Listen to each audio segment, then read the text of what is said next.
O primeiro ponto é nós entendermos a diferença entre vetor e bitmap. Toda imagem, JPEG, PNG, GIFs, essas imagens que a gente está acostumado a ver aí na tela do seu monitor, elas são imagens formadas por mapa de bits, os famosos bitmaps. Essas imagens, quanto mais bits, quanto mais pontos elas possuem, melhor vai ser a sua qualidade. No entanto, essas imagens elas têm um ponto fraco. É que ao serem ampliadas ou ao serem reduzidas, como você pode ver na nossa ilustração, elas perdem qualidade. Já uma imagem vetorizada, uma imagem desenvolvida num software como CorelDRAW ou como Illustrator, elas são formadas por cálculos numéricos, chamados de vetor, e elas não perdem qualidade em momento nenhum. Elas podem ser ampliadas ao seu zoom máximo ou podem ser reduzidas ao seu zoom mínimo e elas não irão perder qualidade. Daí a importância de nós sabermos utilizar esses programas. Imagine o seguinte caso: você precisa desenvolver para a sua empresa a arte para um outdoor. Se você não tem essa noção de qualidade de imagem, de bitmaps, de vetor, você vai ter uma imagem que, ao ficar pronta, ela vai estar estourada, uma péssima qualidade, e de longe vai se perceber aí que esse profissional que desenvolveu esse trabalho não é um profissional que está tão preparado assim para exercer essa função, tá? Nessa próxima imagem, a gente pode ver a diferença aí gritante entre o vetor e o bitmap, é o mapa de bits. A imagem bitmap, você está vendo, quando ela é ampliada, ela perde qualidade. Você já deve ter visto aí diversas vezes na internet, no seu celular, no seu computador.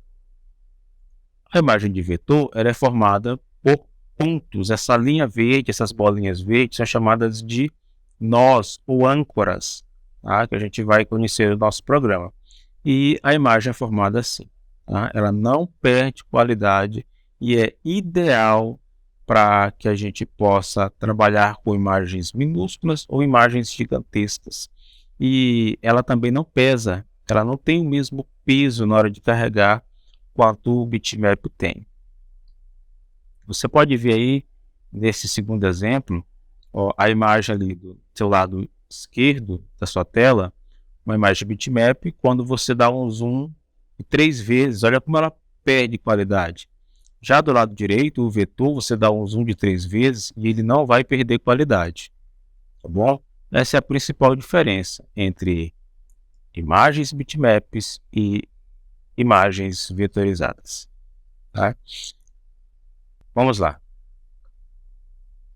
Então nós já estamos aqui na interface do nosso programa, tá? Quando nós chegarmos aqui na interface do nosso programa, você vai escolher a opção Novo Documento em Branco, tá?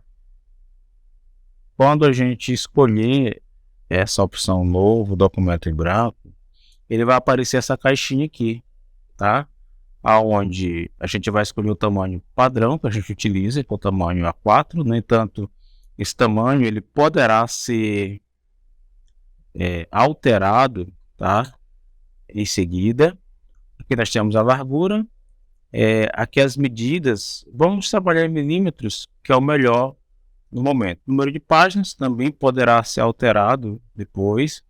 E aqui a gente tem dois conceitos importantes só, que é o RGB, que é o Red, Green, Blue, e o CMYK, que é Cyan, Magenta, Yellow e Black, tá? Quando você for fazer um trabalho para impressão, você vai trabalhar com o padrão CMYK. Quando você for fazer um trabalho para ser exibido somente na tela dos dispositivos, você vai trabalhar com o padrão RGB. Nesse primeiro momento, vamos trabalhar com CMYK. Lembrando que após o seu trabalho pronto, você pode utilizar outros softwares como Photoshop para alterar o universo de cores. Nós também vamos aprender isso. A resolução de DPI, tá? Que é de dots per inch ou pontos por polegada.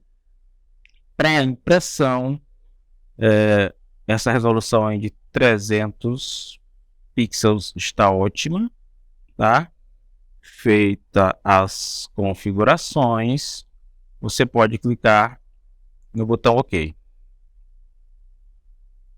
Então, continuando aqui já com o nosso programa aberto, vamos conhecer algumas partes básicas que vão te ajudar a trabalhar melhor, com mais fluidez, tá?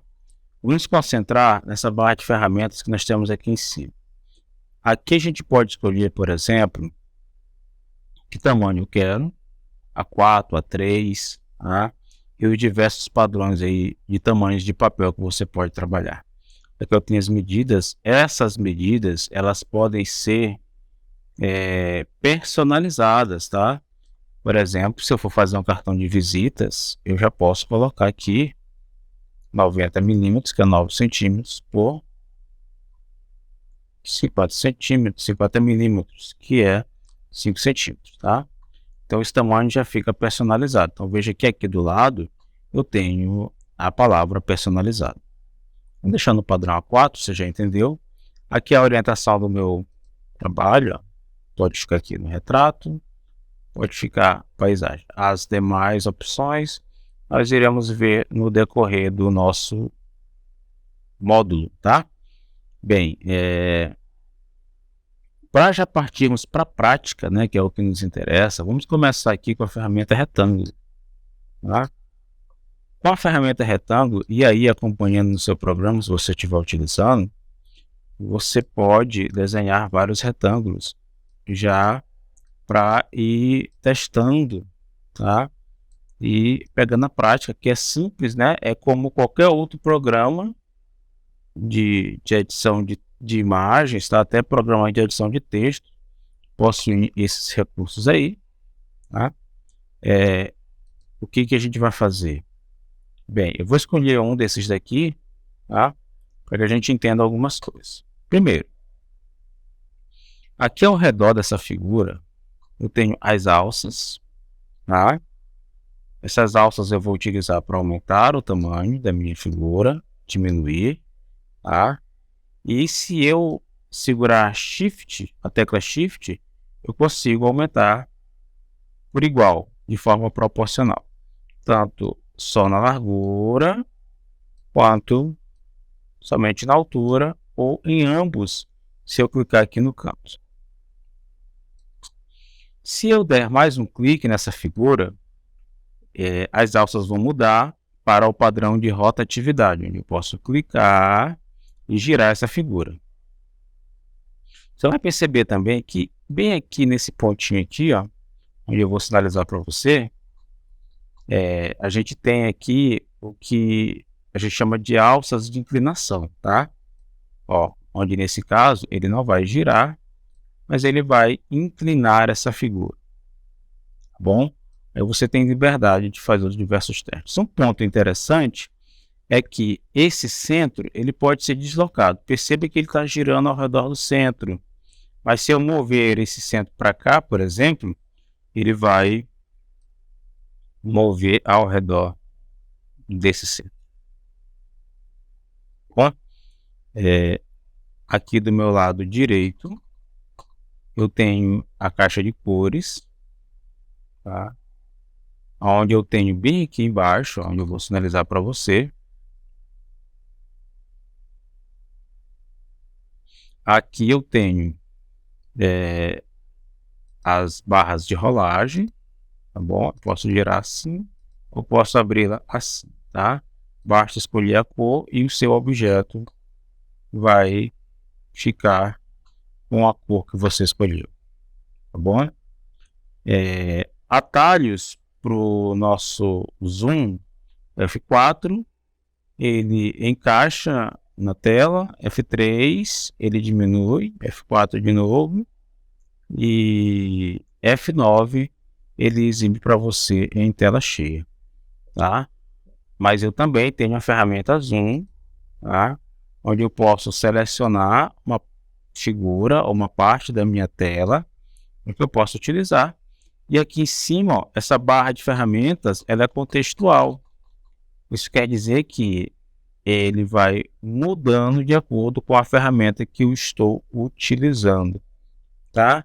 Uma dica interessante é que se você apertar, uma dica interessante é que se você apertar a tecla Shift, ele reduz, e se você soltar a tecla Shift, ele aumenta. Essas são as opções básicas, tá? Para que a gente possa nos familiarizar com o programa. Você pode, para selecionar, passar o mouse ao redor. Lembre-se que tem que passar o mouse ao redor da figura toda, tá? Senão ele não seleciona. Você também pode selecionar manualmente ou selecionar segurando Ctrl e segurando Shift para selecionar várias imagens ao mesmo tempo, tá bom? Mais uma opção aqui, ó, é que eu posso, se eu trocar de ferramenta, que é o que a gente vai fazer agora, se eu pegar a ferramenta forma, que é essa ferramenta aqui, ó, e vier aqui, o que vai acontecer, ó? Eu vou poder girar essa figura, tá bom? Girar o canto dessa figura, olha só, posso regular, tá bom? E para finalizarmos essa aula, vamos conhecer uma ferramenta que vai te ajudar e facilitar a tua vida na hora de criar ou desenhar os teus vetores.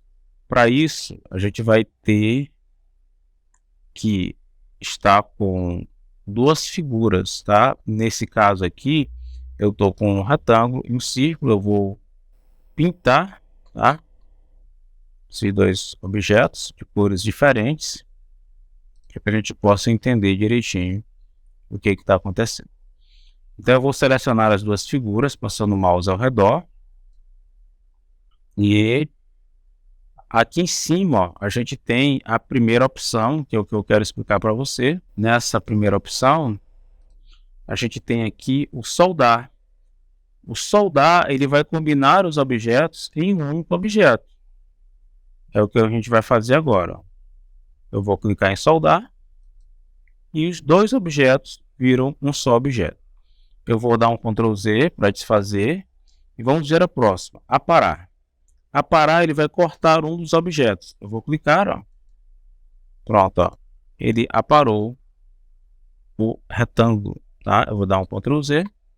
O próximo aqui, ó, é a intersecção. Nesse caso, o que ele fez, ó? A intersecção, ou seja, a parte em que esses dois objetos se tocam, ó, ele faz o corte. O próximo é simplificar, tá? Que é dar um corte no objeto novamente. Depois eu tenho frente menos verso e verso menos frente. Em seguida, eu tenho criar um limite. E um limite, ele vai criar uma linha ao redor desses objetos, parecido com o soldar que nós vimos no começo. E nós temos também o combinar. O combinar, ó, a parte que é a intersecção, ela vai ficar vazia. A gente agora vai fazer a nossa primeira atividade. Eu vou trazer a imagem aqui para que a gente possa fazer a nossa primeira atividade. E a primeira coisa que a gente vai entender é que essas figuras, elas são formadas, ó, por um quadrado, um retângulo e um círculo, uma elipse, tá? Basta a gente fazer regular, tá? Para que ela se encaixe aqui direitinho. Depois você vai, com as ferramentas que você já conhece, ó, encaixar esse círculo aqui, ó. né? Se no primeiro momento você não conseguir encaixar de forma precisa, não tem problema nenhum. É o teu primeiro contato com o programa, tá? Eu acredito que assim vai dar para a gente fazer. Eu vou dar um Ctrl C e um Ctrl V, tá? Ó, Ctrl C, Ctrl V uma vez, Ctrl V de novo e Ctrl V de novo. Então, o primeiro, ele foi utilizado por soldar. Ó, soldar. O segundo, ele utilizou, nesse caso, o verso menos frente. O próximo foi a intersecção, né? Onde os demais objetos podem ser apagados. E o último é o combinar. Perfeito. Pronto. Então, a tua primeira atividade prática é repetir essa atividade do teu computador. Tá bom? E a gente se vê na próxima aula.